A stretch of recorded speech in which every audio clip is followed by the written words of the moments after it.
आपण कोणता चॅप्टर शिकलो बरं, कोणता धडा शिकलो आपण? कितवी वर्गाचा? चला मला या पाठाचं शीर्षक म्हणजे काय? धड्याचं नाव ठेवा निसर्गाचा, असं का बरं असेल असं तुम्हाला कळालं?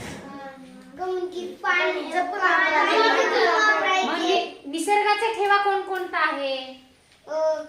पाणी, माती, व्हेरी गुड, पीक सांगा. पीक आहे, पाणी सांगितलं, माती सांगितली, आणखी पाऊस, व्हेरी नाईस. आता निसर्गाचा ठेवा कोणकोणता आहे? मोठ्या आवाजात सांगा. माती, पाणी, पीक, पाऊस. निसर्गाचा ठेवा आहे. मग मला सांगा, पाऊस जेव्हा पडतो तेव्हा या पावसाचं पाणी आपण कसं साठवलं पाहिजे असं समजलं तुम्हाला पाठातून? बरं, विहीर साठतं आपोआप.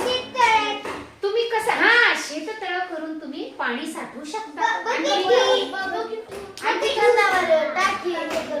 छतावरचं पाणी सगळं एकत्र करून पाईपाद्वारे आपण पाणी साठवू शकतो.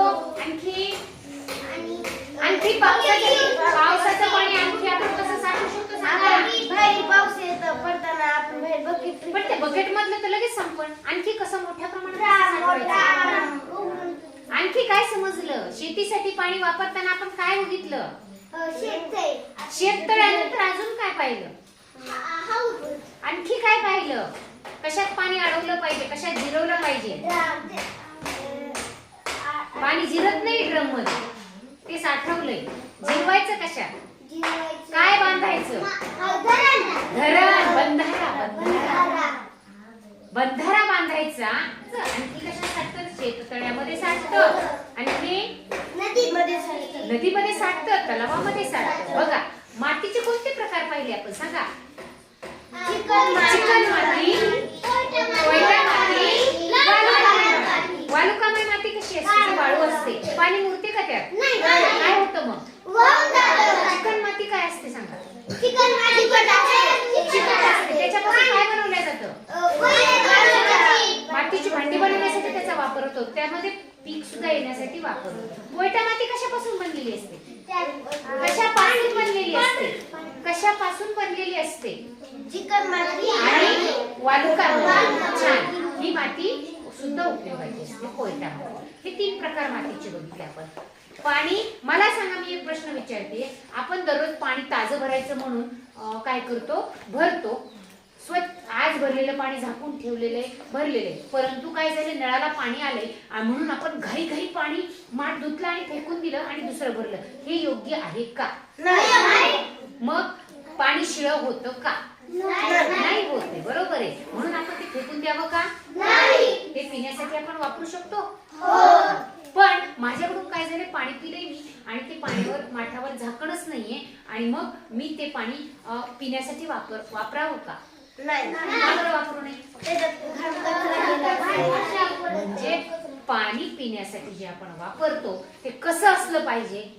स्वच्छ असलं पाहिजे. म्हणजे कसं असलं पाहिजे? एक शब्द वापरला मी पाठामध्ये एक शब्द वापरला, निर्धोक पाणी. Very good. कोणता शब्द वापरला? निर्धोक पाणी. म्हणजे काय? ज्या पाण्यापासून आपल्या शरीराला कसलाही धोका नाही ते पाणी म्हणजे निर्धोक. निर्धोक पाणी करण्याच्या पद्धती कोणकोणत्या?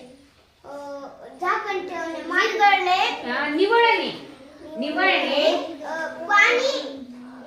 गाळणे, उकळणे, पटपट निर्जंतुकीकरण करणं, त्यालाच निर्जंतुकीकरण म्हणायचं. या 4 पद्धती पाणी निर्धोक करण्याच्या.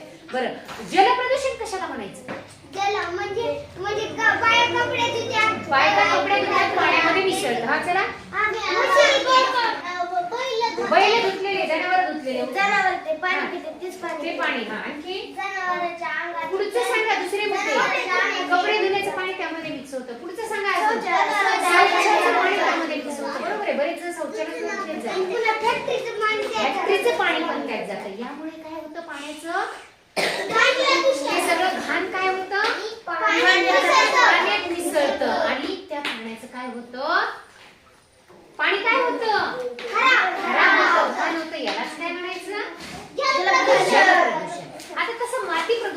पाणी. माती प्रदूषण म्हणजे काय?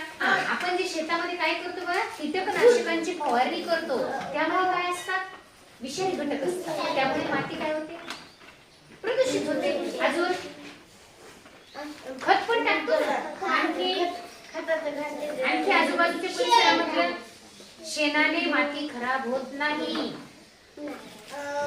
प्लास्टिक हे सगळं कीटकनाशकांची फवारणी, खताची शेतामध्ये टाकलेली, याच्यामुळे काय होतं? किंवा प्लास्टिकचा कचरा यामुळं माती ते मिसळल्यामुळे माती काय होते? दूषित होते. तिची सुपीकता कमी होते, ती पिकत नाही, म्हणजेच ती नापीक होते आणि तिचं प्रदूषण होतं. मग शेताला काय द्यायचं? पीक आपलं चांगलं येण्यासाठी कोणतं खत द्यायचं? शेणखत, लेंडी खत, बघा पाला पाचोळा. बघा आपल्या घराच्या बाजूला काय तयार केलेला असतो सांगितलं? उखांडा म्हणजेच उकिरडा. त्यामध्ये कशाचं खत तयार होतं? पाला पाचोळा असतो, शेण असतं, मलमूत्र असतं, खरकट भाज्यांची देठ असतात. या सगळ्यांचं मिळून काय तयार होतं? खत. त्याला सेंद्रिय खत म्हणतो. आणि ते खत आपण कुठं दिलं पाहिजे? मग त्याने काय फायदा होतो? चांगलं पीक येतं आणि जमिनीची सुपीकता पण वाढते. हे सगळे घटक आपण कोणत्या पाठात पाहिले? वर्ग 4च्या ठेवा निसर्गाच्या या पाठामध्ये. पाठ समजला?